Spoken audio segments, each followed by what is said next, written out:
great conference organised by Nari and her team, and it's great to be back at the Blavatnik School of Government. Last time I was here, it was a pretty good party. We had the Duke of Cambridge opening the school, so that was great fun. I hope we'll have some fun as well as some serious points in this last session. It is, of course, about making government better, and how can government, how good can government be, and actually against what criteria would you measure such performance. So I thought I'd tell you a little story about me first. So I've served 5 Prime Ministers of the UK on and off in my life. The last one was, I was the government's lead independent director, the very first one. I invented the system on behalf of the government of putting business people in business and public sector people on boards of, to look at the way in which the departments of state were working. So I did this, and after my second year, and this was very important, it's about getting things done in a, not in as a business, but in a business-like way. So after my second year, I was called in front of the appropriate select committee at the House of Commons, which I was happy to appear before, and the chairman asked me the first question in a very robust way, well, on a scale of 1 to 10, how do you rate your performance? So I looked at him and I thought to myself, one has to be realistic. So I looked at him and I said, 2. And he was, of course, quite demolished with this, because there is no comeback with the answer. If I'd said 7, he would have said, how dare you say that? But 2 was 2. I did this anyway for quite a long time.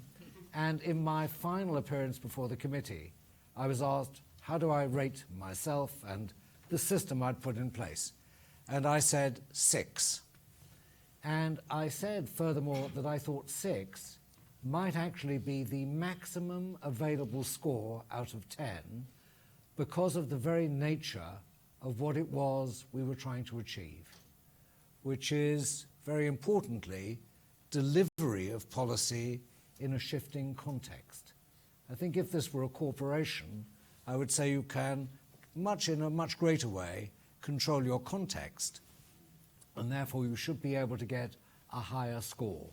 So I left it at 6, and I left them with the message that I thought perhaps policy was overrated. It's very easy to make the PowerPoint, very difficult to deliver it in a consistent way. And so perhaps that sets the theme for this morning. And the first thing I'm going to do is to ask one of the MPP students to ask a question, and then I'd like to introduce my panel. Please, it's over to Rose Machuka-Makaria. Thank you very much.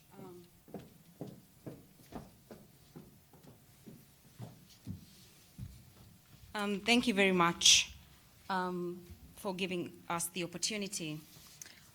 My name is Rose Macharia, and I'm from Kenya. I am an MPP student here at the school. Over the past 2 days, we have had conversations around key topics relevant to tackle challenges of government. We discussed better leadership anchored upon values of integrity and transparency, about governments working with different sectors for increased social impact, the power of service delivery through innovation and positive impacting disruptions, new approaches to strengthening fragile states, new deals. The questions that remain to bring all these themes together is there a prospect for better government in the immediate and long term? Which measures are being engaged and ought to be engaged to overcome challenges of government? How can we create a world better led, better served, and better governed? And where does this responsibility lie? Thank you very much. Rose, thank you very much. It set a good work program for this set of people. So let me introduce them if I can, starting on my left here with Andrew Grant, who's the leader of McKinsey's global public sector practice based in Singapore, and his focus has been very strongly on leading public sector institutions to solve just these problems which are outlined. Then next on my left is my friend Persio Arida from Brazil, currently the managing partner of BTG Pactual, but he has been doing a few things in his life, in amongst other things being the governor of the Central Bank of Brazil, and is an extraordinarily qualified person in the nature of finance and government. On my right here is Dr. Rola Dashti, who's had many roles, but if I can point out one thing she has done, which is fighting for gender equality and the roles for women in public life. To me, that is rather more important than some of the details of your career, but you were, of course, the first woman member of the Kuwaiti Parliament. So welcome. And Peter Ho, finally. Peter, also from Singapore, served in the Singapore Civil Service for well over 30 years, rising to become its head and holding many positions as the permanent secretary in a variety of government departments, and is now heavily involved in the academic study and of the both policy and practice of government. So this is the panel, and I thought we would start by asking each of them to talk into the agenda that we were set, but I've warned them all very strictly that it's 5 minutes, and even in mid-word will I stop it. So I would like to ask you to start, if I may. Thank you. Talking about good government, what makes it a good government, there is a dilemma with the flow of information. Citizens now have a perception of an ideal government. And there's no ideal government in the world. At the same time, policymakers have been used over and over to thinking that by using slogan, promises in campaigns, that they gain trust of people. And this doesn't work. Words doesn't create trust. So we do have this dilemma because we're increasing perception of people of an ideal government, and we still have politicians still doing the old way of governing. To bridge this gap into it, there's a lot of things that needs to be brought together. One is engaging citizens in policies, in government. So they know idealism is not there. So number 10 does not come. The second thing, government to bring trust, they have to walk the talk and deliver and become responsive and inclusive of everybody. You cannot, and I give you an example of what happened to the Arab Spring. If you look to data in Tunisia and Egypt, crude data and growth rate, economic growth rates, everything looks great when financial institutions, big companies looking into the progress and growth in Tunisia and Egypt. But these growth were never been inclusive. So you started having marginalized group of people, high unemployment among certain youth, real job creation is not there. We're not talking about employment where you have a salary from public sector, but you need jobs where people can work. That's what you need into it. So frustration builds, and trust of this income is not there. We're not gaining from all of this. We're seeing that the country is growing, but we're not gaining. So we don't have dignity, and we don't have prosperity. So people revolt. So inclusiveness is very important when doing public policies and seeing it. It's not enough to say the country is growing, but growing where and who is benefiting.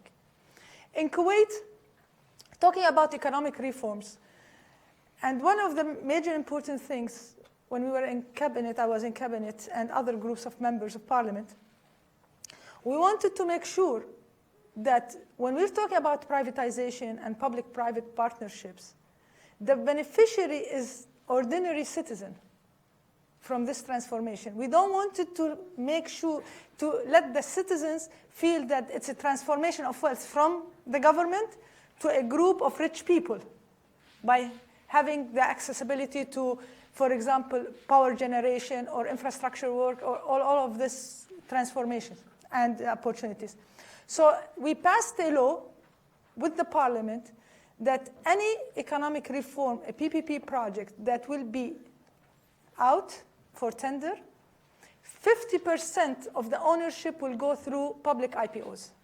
So it's the people who will own it. So a small citizen, a family who has $1,000 or $2,000 in saving has the opportunity to invest and create wealth for them and for their children. So every citizen, even if he's 1 year of age or 1 day is born, he can subscribe for this IPO. So he owns in these opportunities.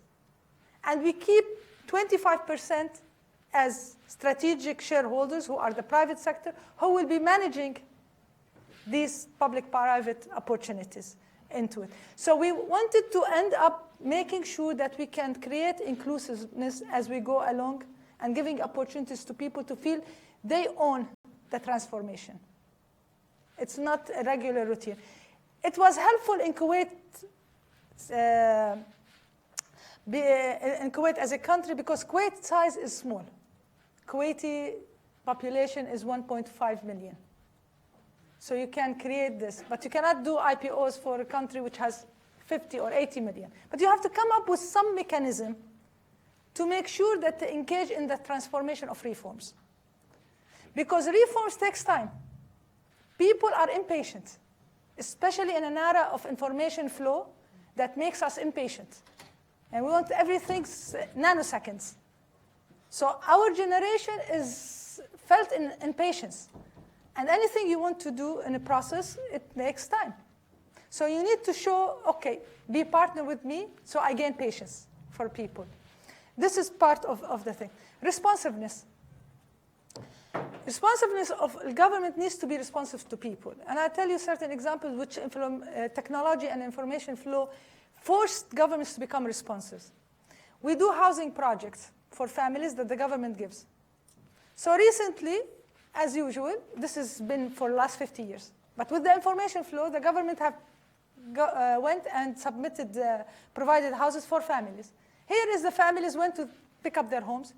They found it's very bad finished, very bad constructed. So they start taking pictures of the bathrooms, of the finishing, of the light, everything. And they put it on social media. And it became outcry in the country. How dare this government provide such kind of housing to people? How can they live in these types of homes? Where is corruption? So that forced the government to react and call people and fix their homes. But at the same time, people ask for accountability. Okay? Fine. Thank you very much. Thank you. Please. Time is vast. I mean, time. The topic is very vast and time is short. So let me concentrate on 3 ideas, which I think are relevant for Brazil, and certainly certainly relevant for the Latin American countries as well. First, government should be run having KPIs in mind, key performance indicators, for every government program or initiative. KPIs are a key management tool for the private sector. You cannot measure progress or lack of progress without an indicator. Now, KPIs, I think, should be made public, and government should announce at each level, each program, what are the KPIs they're going to have an eye on. I'm not saying that KPIs obviously capture the whole set of questions around public sector service, but without KPIs, you cannot manage. You cannot see how progress is going to be assessed. And with KPIs made public, obviously, population has a strong feeling that the government is accountable. You're going to see if there is progress or there is no progress. And KPIs should be set, having in mind, obviously, not only the past, but also international experience. That's where you can measure whether the public sector, in this particular regard, is more efficient, less efficient than others in other countries. How should it progress? What are objectives? What are the targets? Second idea that I think is very useful is it's about public sector accounting. It looks like a very technical issue, but in a number of Latin American countries, public sector obviously has the traditional functions of education, health, and so on and so forth, but also investments in a number of state-owned companies. The case of Petrobras is obviously not someone Brazilians should be proud of, It's the worst corruption scandal, I think, in the Western world. But the fact is, this is a key element of government. And then you ask yourself, is there a financial statement of consolidated government accounts? And the answer is no. Let me give a few examples to understand what I'm talking about. Government lends money to a state-owned bank. The state-owned bank lends money to the private sector.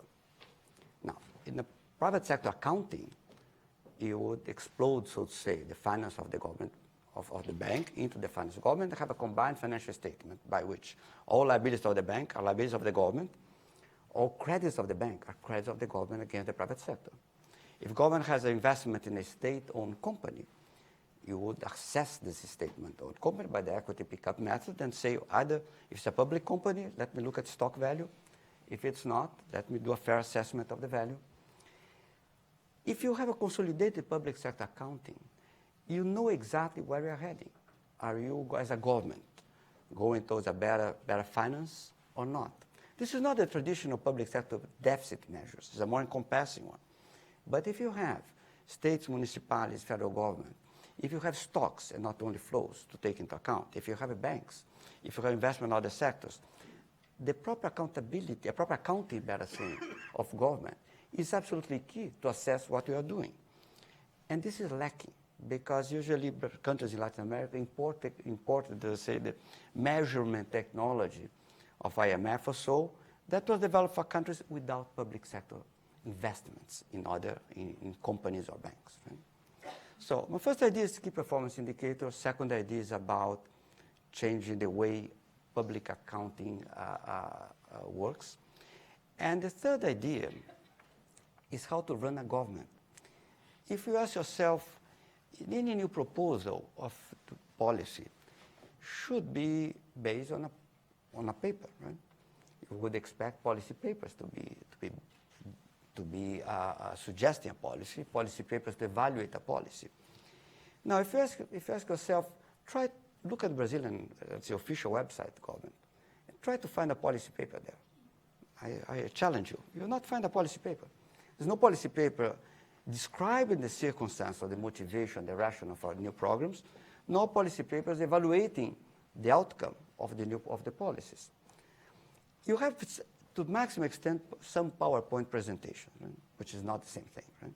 So you would expect the government to be run as properly. In that sense, the example for the government is something to be followed.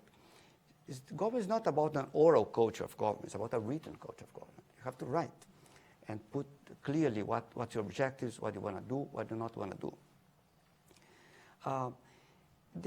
The fourth proposal, we still have time, I'm very conscious about the time limit, is actually to increase, to open the notion of government in the same following sense. Brazil obviously is a closed economy, economically speaking.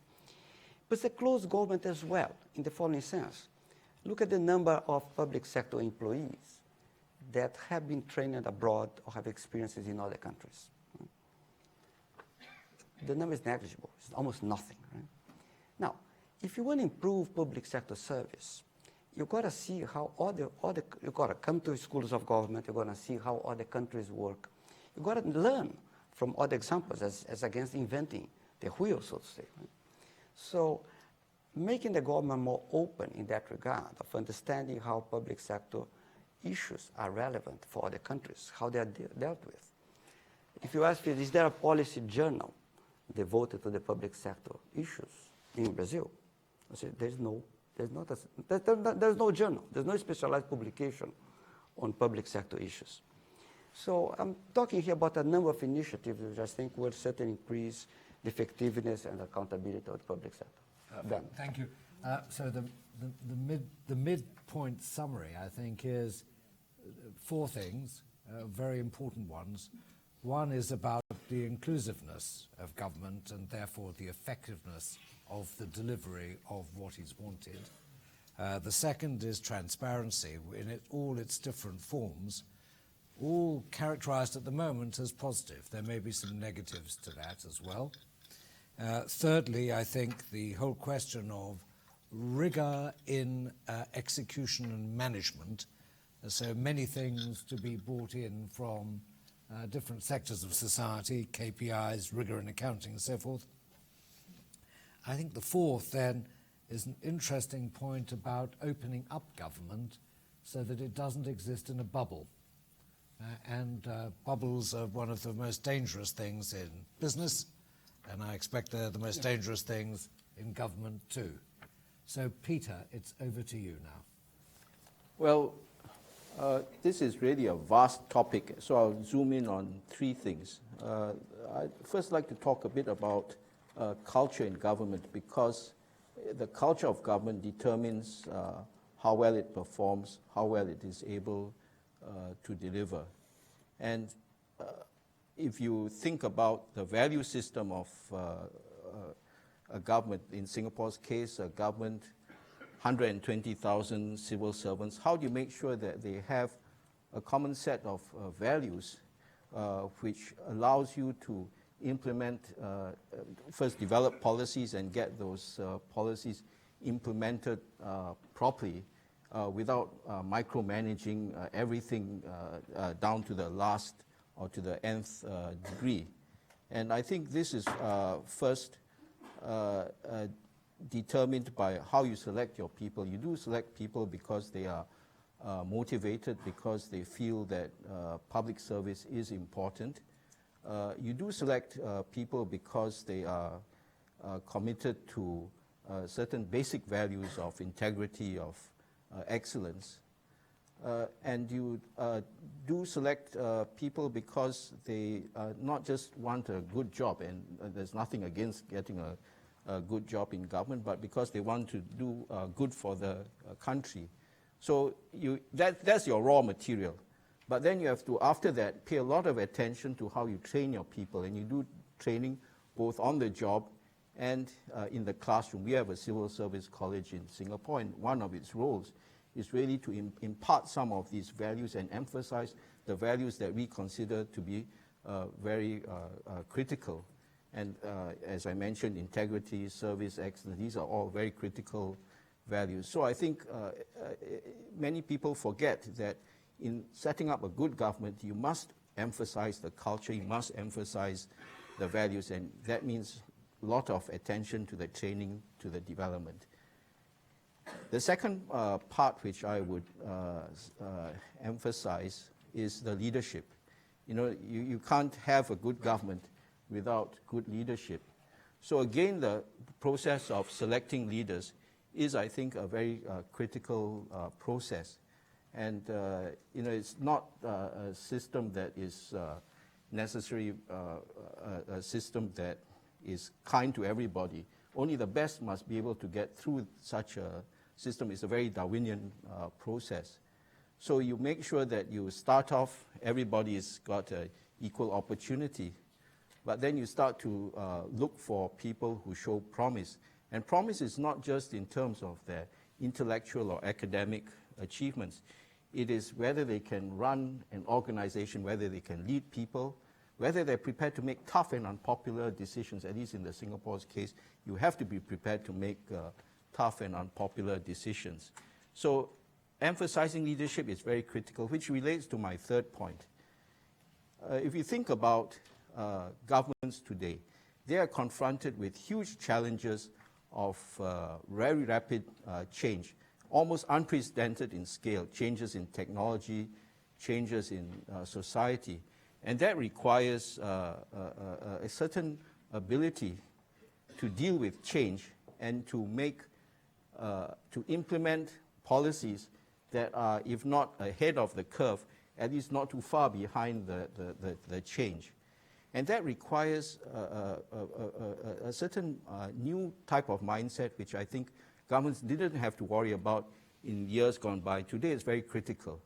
Making sure that you can change ahead of the need for change. Don't wait for change when it's forced upon you. But making that kind of change ahead of the need for change is very challenging because it requires taking people out of their comfort zone. It requires making sure that people don't kind of resist the change in policies or change even in their organizations. And that requires a certain type of leadership. It's very strong is very strong leadership. I call it transformational leadership. But it seems to me that in today's government, you not only need to worry about leadership, you not only need to worry about your culture, your value system, you need to worry about a new challenge, which is the challenge of rapid change and how you're able to cope with that rapid change. Very good. Thank you, Peter. Please, Andrew. Absolutely. So we'll think. Look, I'll continue the theme of sort of 3 to 4 thoughts given the breadth of the topic. The first thing I would say, the old adage of know thy customer, I think for governments very much the know thy citizen. The simple reality is actually most governments today don't really know their citizens at a meaningful level. We've had an explosion of data about citizens, but interestingly, most of that citizen data is demographic data or class-based data stitched together of annual data. So it's 2015, 2016, stitched together to try and make observations about citizens. The interesting thing that I think is happening in good governments today is getting from the demographic level to actually understanding John Browne, Dean Woods, and not only understanding genuinely at a citizen level and what's going on in their lives, but also understanding that citizen across time. And for the governments that have got to that point, we're actually learning some quite confronting things around the lack of social mobility, around a number of other things. And I would say that the bar around what it really means as a government to know thy citizen and to understand what's happening in citizens' lives and the sort of interventions that are really required to make a difference, I think that that's actually a really new... Many people talk about the new discipline of citizen analytics, but I think that's now becoming really fundamental in government to understand at that level of granularity. The second, I think, attribute of great government that's increasingly coming up, which again, I'm sure you would argue is also for institutions more broadly, is the notion of metabolic rate, clock speed, in terms of just what's the metabolic rate the institution actually performs at. The McKinsey Global Institute, we're about to publish some data on government productivity across the world and trying to solve some of the comparability and data problems. What that work will show is that actually public sector productivity has stayed stubbornly low and has shown very little trajectory in recent times. We have to find a way to find that, to change that. And I think also the other skill I think that is going to be important alongside that is that there are lots of innovations, lots of good things happening in government, but in often cases we find the decimal place around the innovation is in the wrong place. And we actually need innovations that are really going to make a difference, giving the meaningfulness of the change. And just a few things that we're finding that are quite interesting. I mean, the private world that we live in is being transformed by the shared economy. Some people call it the gig economy. We're seeing a number of really interesting experiments around bringing the shared economy into the public sector. In Australia, it's very hard for New Zealanders to say kind things about Australians, but they're doing some very good things around social housing. And actually, with social housing, which for governments is a very, very big topic, they're actually finding that the productivity is not 5% better, it's up to 50, 60% better if you bring some of these new models in. A number of governments, not enough, there's only 10 governments on earth that actually create a public sector, a government balance sheet. Most balance sheets for government are 150, 200% of GDP. In the private sector, you will always spend as much time thinking about and introducing disciplines around managing the balance sheet in the same way that you will around a budgeting process. Very, very, again, less than, by our estimation, there are 10 governments that actually construct balance sheets. There's only about 5 on earth that actually manage the balance sheet in any meaningful way.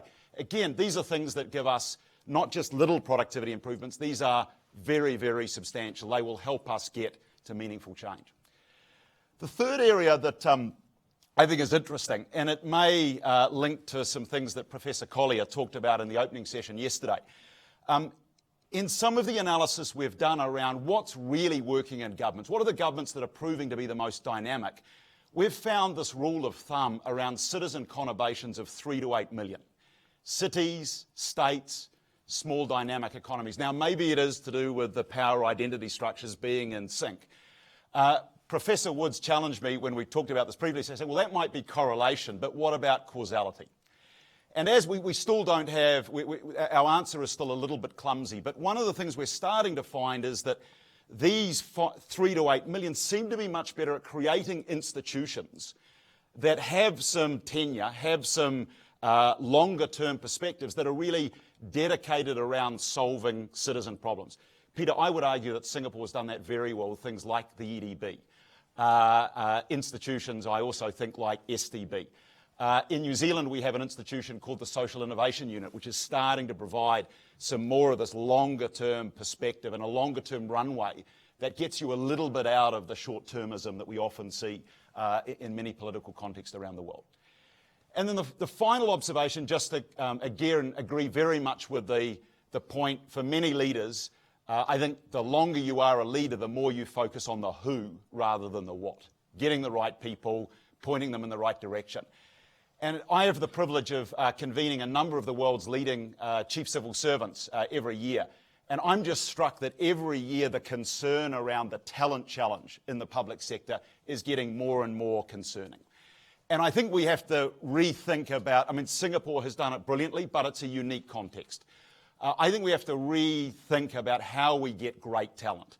And I do think some of the students raised this notion again about the tri-sector athletes, how a great career actually involves some of that. I'm struck by many of the McKinsey alumni that have become chief executives that say to me, I just wish we had more of a public sector in McKinsey when I was there, because 50% of my life as a chief executive is dealing with the public sector. And I think this notion of sort of hybrid vigour of how we find a way that great careers now actually involve punctuated periods in these different sectors, I think is critical, because I do think the challenges of government, I think the challenges of a civil servant today are enormous, and I do think we need to hybridise and to broaden out the value proposition and the offering. Thank you very much. So I think the topics raised this time were pretty clear. It is about people and the way in which they're developed and made to feel part of a great enterprise, if you will. The wrong word from a person who's in business. But nonetheless, I think I mean that, and how to lead them. Secondly, this question, I think, of technology, the clock speed of institutions, and productivity, which is really how does government deal with disruption? Because I think that is what that is all about. And if your clock speed is too slow, how do you actually deal with disruption?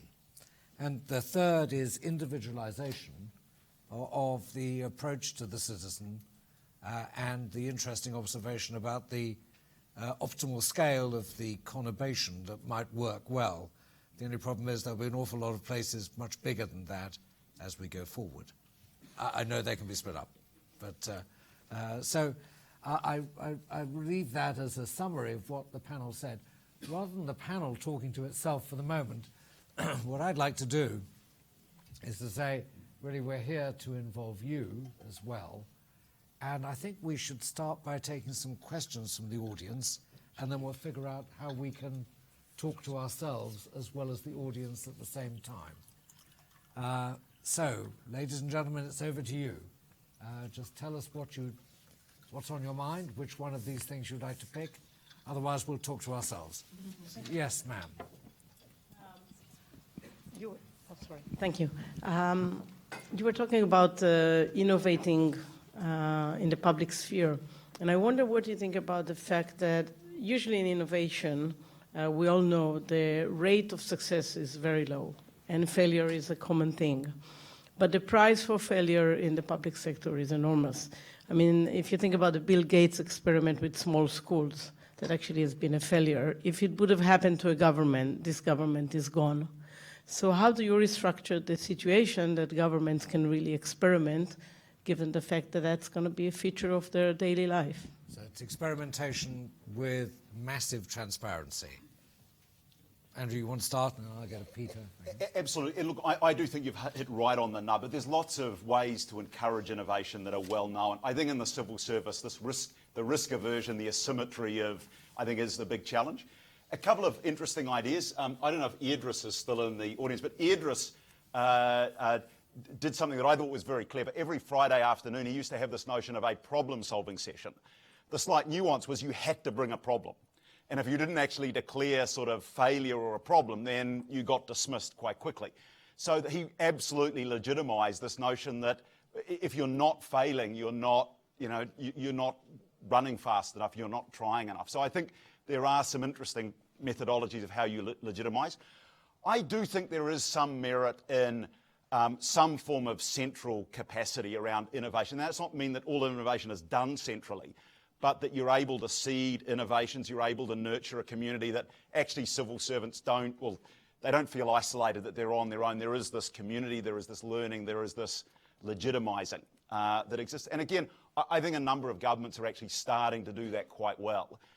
The observation that I worry about, and I think lots of that's happening at quite small scale, and I just worry about when we look at the challenges of government, this point about the decimal place around the innovations we need actually need to be much bolder. Now, when I discuss that with many leaders, they will say, well, let's start small, prove it small, and then we can go big.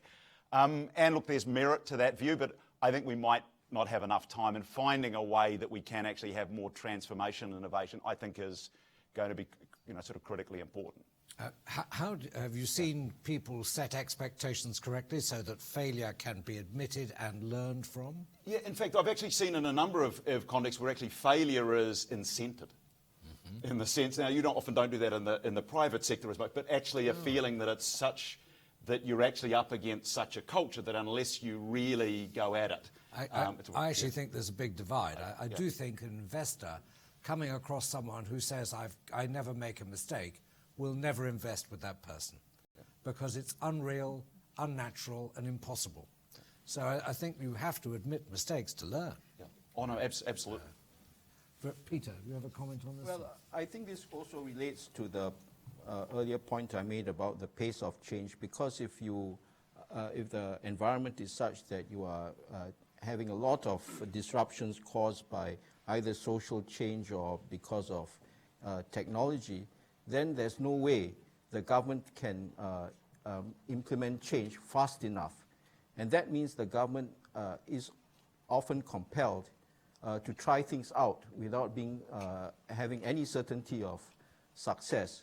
And I think the basic approach then is not to hope that you can find one solution that solves all problems for all time at one go.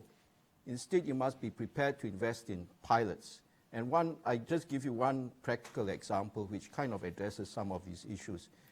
In Singapore, we believe that the way forward is to go into driverless cars. There are a whole host of reasons, including congested roads and all that sort of thing.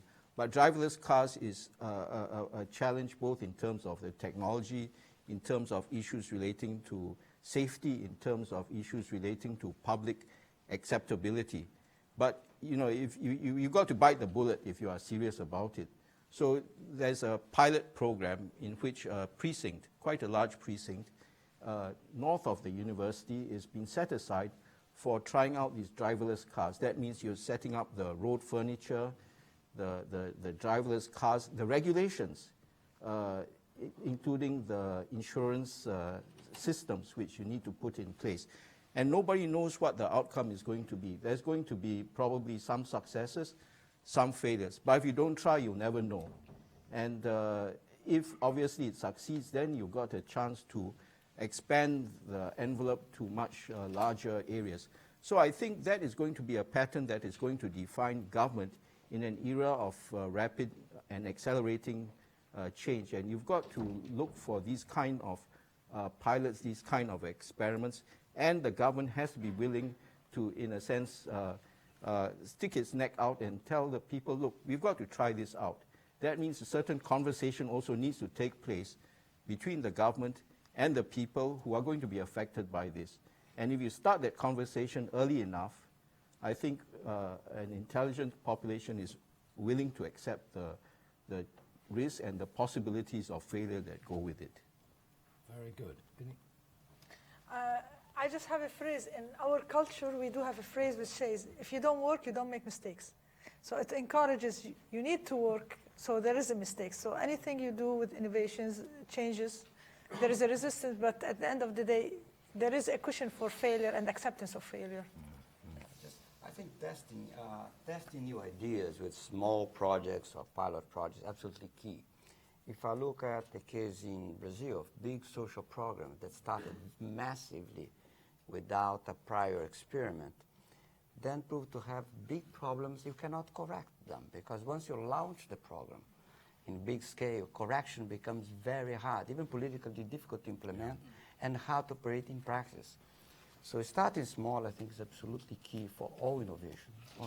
I think it's the discipline of putting the implementation of policies primarily to do with disruption in the same context as R&D, because I think therefore most people would regard it actually as permissible failure and hence learning, rather than execution of a project which is half-baked with no proper plan and then trying to explain away why a failure should actually be a success. There's one point also about starting small, that you don't need to ask your question about the opportunity cost of the program, right? Because you're starting small. If you launch a big program, you have to face the question: what should I could have done? I could do something else with the money. Is it worth or not worth? The big advantage of starting small is learn by doing, of course, getting legitimacy to the program, and leave the question about the opportunity cost of the money to be faced at a second moment. Thank you. Take a second question. Sir, you were first hand up, I think. Thank you very much. My name is Guilherme Silva. I'm a student here at the Blavatnik School. My question relates to performance indicators, so like Andrew mentioned, Persio, and also Pete on the leadership. Sorry, I can repeat again. So my name is Guilherme Silva. I'm from the Blavatnik School here. I'm an MPP student. My question relates to the performance indicators that most of you have mentioned. You know, my experience is on the private sector, so I'm really keen to understand how in government can you cascade down for the civil servants to share with you this vision and the performance indicators. And also, how can you manage moral hazards? For instance, when you have in bank, we have sales targets, and people sometimes sell things that you're not really not your objective. How do you measure this in the public sector? Thank you. Thank you very much indeed. That's probably the cause of the global financial crisis. Persio. Well, you have to develop sensible KPI indicators, because you're not talking about KPI indicators for government as a whole. That's interesting in itself, but the key thing is the government keep performance indicators for different programs or sectors of government. That might vary from how long does it how long does it take to fill a request, how long does it take to respond to a demand, how long does it take to understand what a problem is. You may ask questions yourself: how much does it cost to run this machine per person? Are we responsible? What's the queue time demanded for consumers to get access to the public sector service? So I think developing the proper set of KPIs is challenging in itself. And that's what the temptation to do KPIs for the big government, for government as a whole, is great because that's politically sensible, of course. But the key challenge is the micro level. Develop KPIs. KPIs for health services should be different from KPIs for education. And KPIs for regular public service or the tax service, and so on and so forth. So I think that's a real challenge. How to cascade it down, that's another issue. But if you develop sensible ones that reflect actually the micro environment of each sector, the public sector, of the public function machine, it will be easier to cascade it down. If you develop KPIs at too high level of generalization, then become meaningless when it comes to the day-to-day practice of public service. Please. In Kuwait, when we were doing government program, and I went and set up the KPIs for the whole government, but as Andrew was saying, is that you go agency specific. So you have internal local KPIs and international KPIs we had to put. The local KPIs you bring, the Ministry, for example, of Public Transportation. How many roads, kilometers you want to build, what it is, where it is. They'll tell you what they're planning to do. So you start putting the KPI of the functioning and accountability for it. And then you put international KPIs in terms of so the institution has two KPIs to meet. The local one, which they contributed, and the international one, they know where they're ranking across the globe, because everybody else across the globe is progressing. So you need also to progress at a little bit faster rate. So you sit with them to put. First, you'll have the challenge of let them understand what these KPIs are, how they are measured, because they will start contest. But the interesting part, they go through the exercise with you and you put it. But then after you put it, you say you'll be accountable for it. And here you start to see all these civil servants, officials. No, it can't be because we cannot be accountable because this program cannot be achieved because we are interlinked with another agency and a third agency. And they will start making exemptions and reasoning for not to become accountable. First, they go with you, and they say, yes, it is, stuff like that. You say how much funding, whatever resources you want, you put it in. But then you say you will be accountable. If you don't, you will be fired. Then you will see the host of other things. No, it cannot be because 1, 2, 3, it's outside our hand and stuff like that. So there is a challenge with these KPIs. The other thing, in an earlier session, we said somebody starts gaming these KPIs. And it's very dangerous because you can game, and I was saying, some institutions will bring international firms who puts these KPIs, so they know they are the best ones how to game it. So to present that this agency is improved so much, but actually it's not for the time being. The second thing is you game it at the internal level. What we just heard, how is your performance number 2?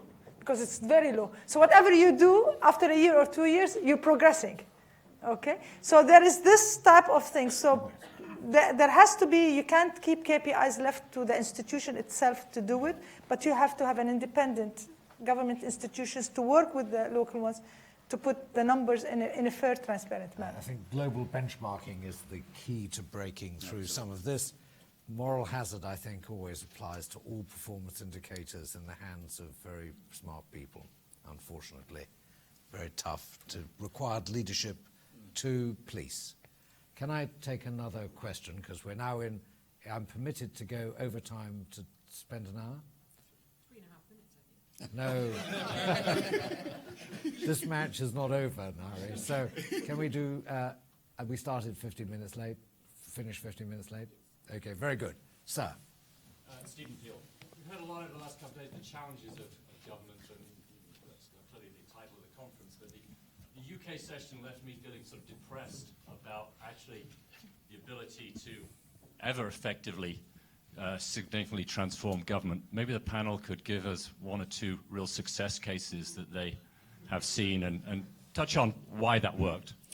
Outside the UK, I presume. Outside the UK. Okay, very good. So a great success in transformation. I'm going to start with Peter. First, I think we have to look at transformation as not an end point, but something that is continuous. Because, over time, new challenges will emerge. And every time these challenges emerge, governments will be called on to respond to them. And usually for the biggest challenges, there has to be some kind of transformation of the organization, transformation of the people, changes of the policies, new plans. So then it becomes very critical for the government in question to have the mindset to be ready for continuous change. If it just thinks that change, you've done it once and that's it, you're in for trouble. I think you must be prepared to be ready for changing all the time. And I think that is itself a very difficult challenge for any government because, as I mentioned earlier, people hate change. And how do you get people to accept change without becoming passive resistors to change? It's possible for the government to come up with a brilliant plan for transformation, a brilliant innovative plan to respond to this challenge. But then the people down the line are just, I've had enough of it. I'm just going to make sure that, minimize the trouble. I'm not going to do very much to help the process along. So it becomes very critical to have that culture developed. And it goes back again to culture. It goes back to leadership. Culture. What's a culture? People accept that change is not only necessary, it is a good. It is a public good. How do you get that? They must internalize it. They must feel that that change is something that is not just good for the organization, it's good for them individually as part of that larger system. And in Singapore, I mentioned this yesterday, we've got the public service for the 21st century movement. It's a mass movement. Everybody is encouraged to make suggestions, to take part in what we call work improvement teams to try to improve things at their workplace. These are not big changes. These are small changes. But if they do it, they internalize what it means to change, to improve. Then they're less likely to resist change. And does it work? Do people actually Yeah, contribute? they do. And it's very important to look at the design of this system. The department is obliged to respond to every suggestion that comes up. And they have to explain why they accept it or why they cannot accept it, or why it's a good idea, but for why at this point in time it cannot be implemented. Andrew, you know. Well, the observation, I lived in China for many years and worked a lot with various levels of the bureaucracy in China.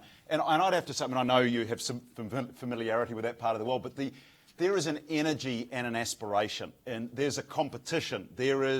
We talk about KPIs and those. I mean, the KPIs, if you're a bureaucrat in China, are very, very clear. Also, the outcomes for you, compensation, career progression, are very, very clear. The tools you're given to do something about it are very clear. They're also very good at this point about the 3 to 8 million. Really interesting thing in China, there's quite a lovely Chinese proverb that you'll often be discussing with a mayor about some bold plan. And all of a sudden you're sort of saying, have you checked that with Beijing? I mean, that's quite... And then often lean back and grab the chair and go quote the Chinese proverb, the hills are high and the emperor is far away. And there's just this sense of legitimacy that you can do things. And interestingly, in Shanghai, which has now got large, they're now pushing decisions to the district level to get it actually and they're dividing it up into about 7 districts. So I would say that's a kind of look, not perfect, we know but there is an energy, there is a momentum that you do get a sense of, great, that you can do it. I would, my home country, Dean Woods' home country, we're a very poor people. So we have to do more with less because the less is a given. But I do think there is Bill English, the Minister of Finance, a little bit the citizen analytics. He's a leader that's been around for 20 years and said it's almost like I now have been wrestling with something for 20 years. It's almost like I do have an insight about what really is going on with citizens' lives. And I actually feel we've got a lot of the tools, but now I actually really know what I'm dealing with. I'm really dealing with an individual that looks like this across time. And all of the evidence-based policy making, all of the randomised control trials, I actually feel it. I now can apply it against real citizens. And I've got the tools to do something about it. So very small, very large places that I see. And look, I get around the world, I would say the general mood is actually a more optimistic mood. There is the odd place you do sort of lose the will to live when you engage, but I do think that in general the mood is an optimistic mood, in general across. Can I just ask, on the individualisation, yes, how do the citizens feel about being individualised in their treatment? Well, I think in many respects it's not that they're being taught, you don't go and say, I now understand you. I mean, I think that it is now that they are starting. And look, one of the things the whole inequality debate and lack of trust, I think one of the confronting things around this individualisation is actually the interventions we were making as governments actually are less effective than we thought when we actually get at that level. So I think that's the reality that the citizens been living with. So at one level, I think many governments have had an inflated view of how their citizens should be feeling given our data. I actually think citizens are will actually start to really change things for them. Now look, it's early days, so let's see. But the Bill Englishes of the world are not sort of given to hyperbole or excessive optimism. They're quite grounded sort of individuals. So I mean, for me, that is actually an area. And I do think for the students, for the school, I think there's a real opportunity to be at the forefront, I think, of some of that thinking and some of that development. And this may solve the continuous challenge of inclusion, individualisation? Sure. No question about it. Once you start, citizens feel that they are part of the process itself. Then you start also, as a citizen, I think what will happen is that they start feeling belonging and they will contribute further. And this is the challenge where you want to create a positive hope for the future. especially when you're talking about countries which have young population and the opportunities are limited, and you wanted to create a future, a better future for them. Feeling that government is interested in their well-being and the quality of life for their future is a positive impact on it. But can they stay for 20 years until government gets to know them? This is the issue of it. That's what we keep saying, is that time is against governments in at least, it's in our part of the world. Let's take one more question, if I can. And Madam, you first. I'm Dominica, I'm an MPP student here at Blavatnik School. My question is on transformational leadership, and it's the idea that don't wait for change to happen when it's forced upon you. So my question is, how do leaders garner support from the different stakeholders to make that change happen when the risk is not preeminent? Very good. Persio, I'm going to start with you this time. That's an interesting question, because leadership comes with a vision. And examples of change, the successful ones, that are leaders obviously that can communicate with people. Being charismatic helps tremendously, obviously. But you need to have a vision about the future. And this vision is extraordinarily important. Right? And I think the big challenge in a number of Latin American countries is actually whether the vision is a vision of empowerment of citizens and moving towards markets and opportunities, or the vision is a vision about a state that will provide everything to the citizens. I think the discriminating between the two visions, and the two are equally powerful. One will produce bad economic results, the other one will produce good economic results, but in terms of visions, they're extraordinarily powerful, both of them. So being able to articulate a vision is absolutely key. Be able to change the language is key. Let me give you one single example. Right? In English, you have a taxpayer, right, as the way to describe someone who pays taxes. Right? In Portuguese, you describe the guy as a donator, right? Or contributor. Now, that tells you a lot, because if you donate or contribute to something, you don't have the right to require something back. Right? So managing the language is absolutely key, and providing population the right tools and concepts. Individualization, that's a point that was mentioned by a number of you, is obviously very important. But we should not underestimate that beyond understanding who is the actual individual there. I think the notion of a good leader is actually to imprint in his mind a new understanding about the role of the state of public affairs. So it's not that only that leaders should be responsive to the population, yes, but they should create something that's not there, a new vision. Just an example, Steve Jobs did not ask people if they wanted an iPhone. Right? So actually, that's exactly parallel applies. You're not talking about asking people whether they want this and that. You're asking people what obviously should understand what they want, but should actually teach them or educate them to learn to aspire to something else. That's what leadership is all about. Very good. Who would like to contribute? I completely agree. The one other thing I might add is I do think also for genuine transformation, bringing people along, I think it's partly about the vision, I think it's partly about it. I do think in today's world there is a yearning for citizens to feel that their fingerprints and footprints are also part of it. I think engaging citizens, there's lots of words around co-creation, etc. I think that that's increasingly important.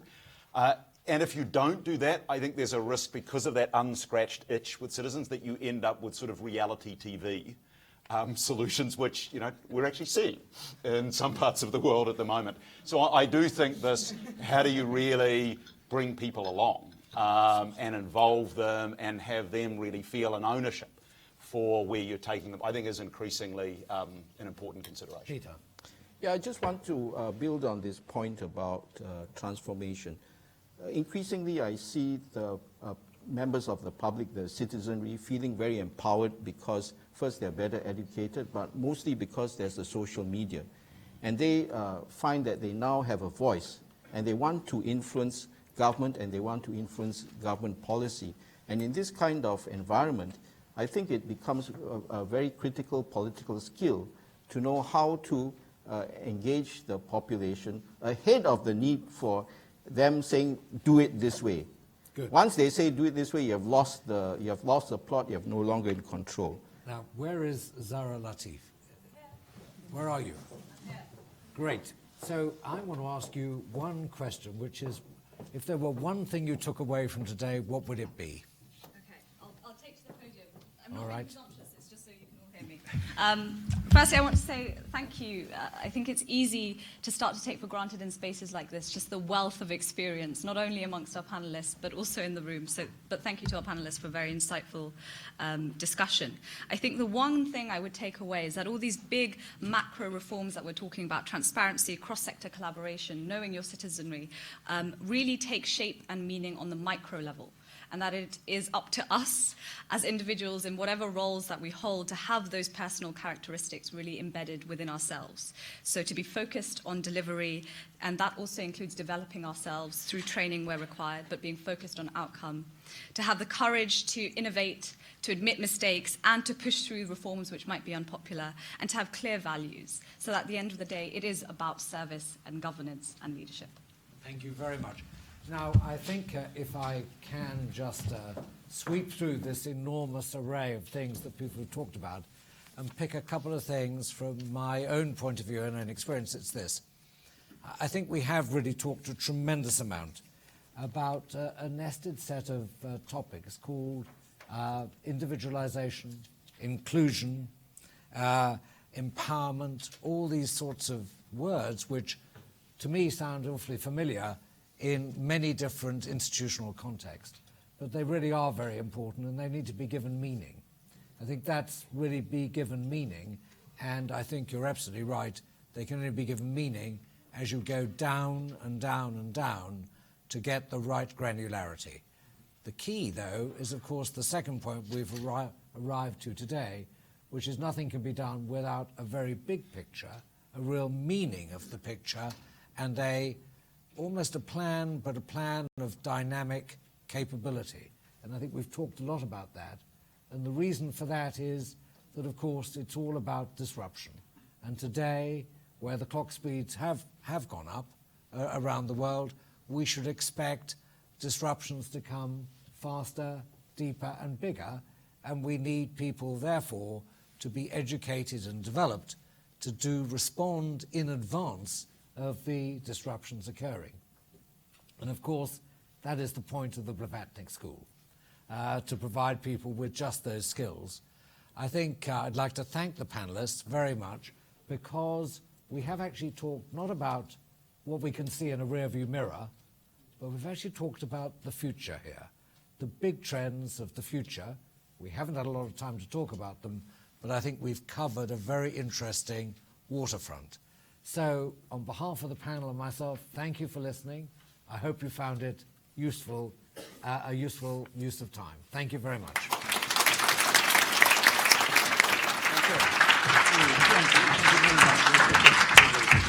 Just very, very briefly, let me reiterate thanks particularly to John Browne for chairing the panel, and to all of you. 3 years ago, Len Blavatnik was asked by Master of Public Policy students why he had given such a generous donation to make possible the Blavatnik School of Government. And he said very simply that from his life in business, his experience in business, he had learnt one thing, and that was that if the smartest, brightest, most entrepreneurial and best trained people are all in the private sector, you'll never, ever serve the public good. And that you need people who are just as smart, just as entrepreneurial, and just as well trained and well educated in the public sector. And that's what the Blavatnik School of Government is attempting to do. To do that, we need to do research which helps governments. We need to do education which helps improve governments. And we can only do that if we engage with the private sector, with people in the public sector facing these challenges from different angles, with people in the not-for-profit sector, with the media, with academics in other disciplines, and that's all of you. And your presence here is hugely important to helping us make a contribution to improving government, and we hope that by being here, you also will be able to make a better contribution to improving government. And finally, a number of you have said to me, gosh, this meeting is so diverse. People from so many different sectors, governments at different levels of government. And that diversity is made possible by McKinsey's and their support of this conference, their financial support, which makes it possible for us to make it free and accessible to all. And what we've very quickly learned over 5 years is that that makes a huge difference. That if you run a conference with a fee, even a modest fee that will just cover the conference's expenses, suddenly there are junior people, there are people from governments who most need to learn lessons but who don't have budget for such things. There are people from private and not-for-profit sectors that can't justify coming. So that, I first want to thank McKinsey's for their thought partnership and their support, which helps us to make this open and accessible to everyone. I'd like to thank Nick Lovegrove and his colleagues at Brunswick for the advice they've given us on the conference throughout. And I'd like to thank the incredibly hardworking team at the Blavatnik School. Rebecca, where's Rebecca? Who's not in the room, but there she is, Rebecca in the white jacket.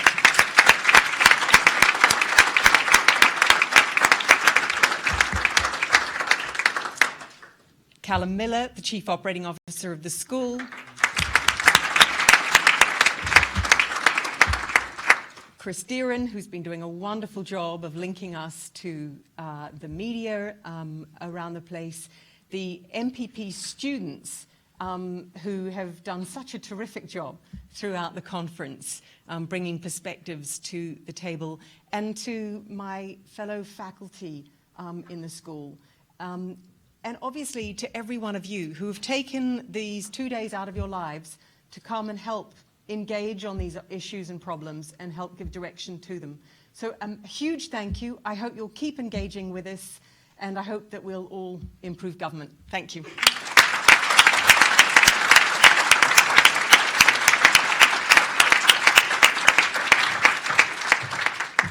Thank you, Nari. Ladies and gentlemen, you'll be disappointed if I didn't finish with a short logistical announcement. Thank you all very much for being with us today. As you know, if you've met people during the coffee break and talked to them, we've been very privileged to have colleagues here from 3 government services, from Malaysia, from China, and from the UK. They are now this afternoon going to meet for an international workshop. So for those of you who are part of those delegations, we'd like to invite you up to the first floor to begin your meeting. But for the rest of you, again, just to add to everybody else, a huge thanks for your engaged and intelligent participation over the last 2 days. It's been a great pleasure to have you here. Thank you.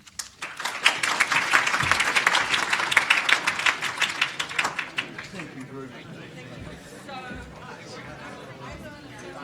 So